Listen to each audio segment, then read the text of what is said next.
I think what I got out of it, number one, being a small business lender, it's always positive for me to just be exposed to new businesses. You're always learning when you have the opportunity to talk to people who operate in different industries, different business lines. So, be it a bakery, a daycare, an electrician. And so part of it for me is just my own personal education, understanding the challenges that each business owner has to face on a day-to-day basis, and then maybe the opportunity to help them to overcome those challenges by providing some financial advice or solutions to help them get over the hump. Yeah, so I think for me, I would think the best advice would be to stay on top of your bookkeeping, because you just never know when the next crisis is right around the corner, or maybe a little more less drastic, but you never know when there'll be a need for financing, right? Mm-hmm. You may, if you're a baker, and you wake up tomorrow and your oven goes out, and you need to be able to provide your finances. Well, you want to be able to put your hands on that information pretty quickly.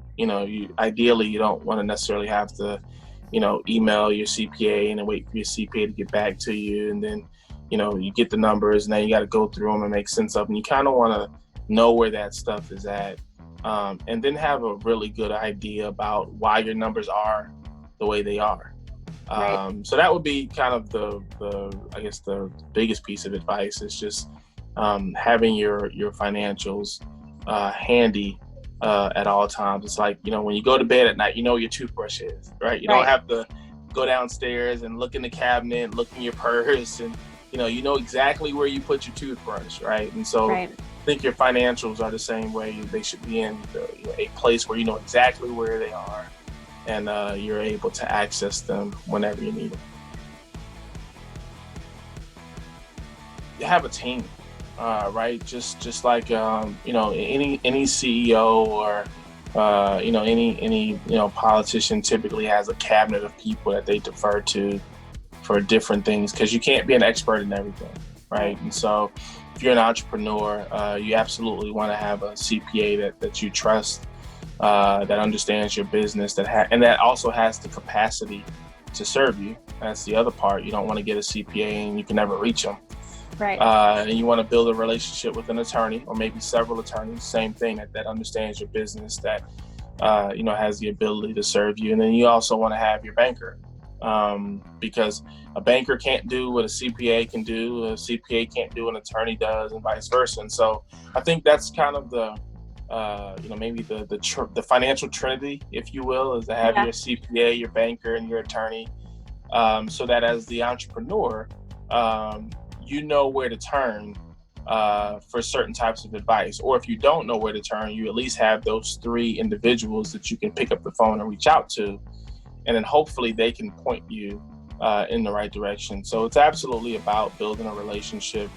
I think letting your banker know who you are, not just necessarily, reaching out when you need something, but, maybe inviting them over, to the office or to the shop just to kind of see how things are going. If there's a branch that's close to your business, stopping into the branch to make deposits and conduct business, so that the folks at the branch are accustomed to who you are as well. Because a lot of times, your business banker is not going to be the person that you interact with probably on a weekly basis. It's going to be the folks at the branch that are going to see you the most. And so I think that it's just as important to not only have the relationship with the lender, but also with the branch team. So that if you need something at the branch, you can call those folks. They recognize your voice. They may even get so good to where they know your account number the moment they hear your voice on the phone, right? But that stuff takes time, but it's important, because at the end of the day, again, as an entrepreneur, you want to be able to have those relationships so that folks are working on your behalf to help you to accomplish the things that you need to accomplish. The $1 million question. I think there's a lot of energy right now around uh, focusing on getting our small businesses to the next level, particularly our minority-owned businesses, because we see that there's a pretty significant disparity in how those businesses have been served and how they've been impacted by the pandemic.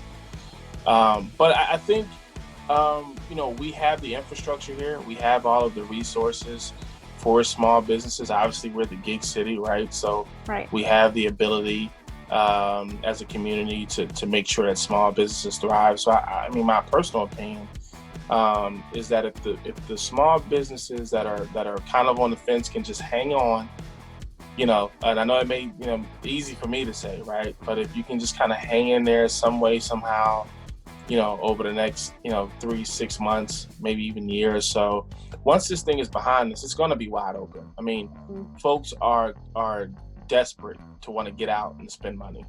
Right. I mean, it's amazing how that works, right? If you tell human beings you can't do something, right, you're just going to drive the desire to do it.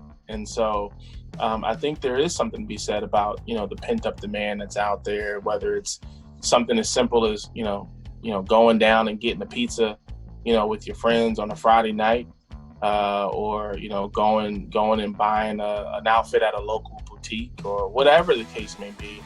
There's a real desire for folks to get back to normal. And I think that our community, our small business community, along with, communities across the country, stand to benefit from that once we get the all clear signal. The challenge is going to be getting to that point, right? And Yeah. what we're going to have to do, both at a local level and statewide and nationally, to get businesses to that point where we get the all clear, and then folks can kind of come back out and begin to commerce. Because I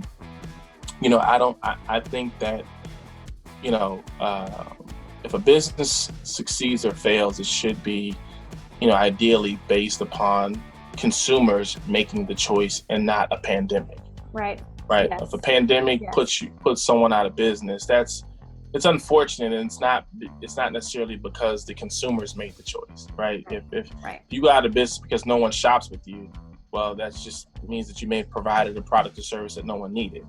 But that's totally different from going out of business because something happened out of everyone's control, right? And so, I certainly hope that we get more stimulus. I think that there's a need for it. I read something this morning. I think JP Morgan Chase was predicting that the economy may contract by about 1% or something like that in the first quarter of next year. So that could create some disruption. Right.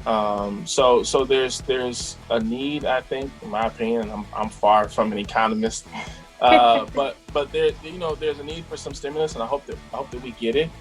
And I hope that we can begin to see some light at the end of the tunnel going into late spring and summer of next year. And I think that if that happens, I think our small business community here in Chattanooga certainly is set up to be able to successfully get back to business as usual.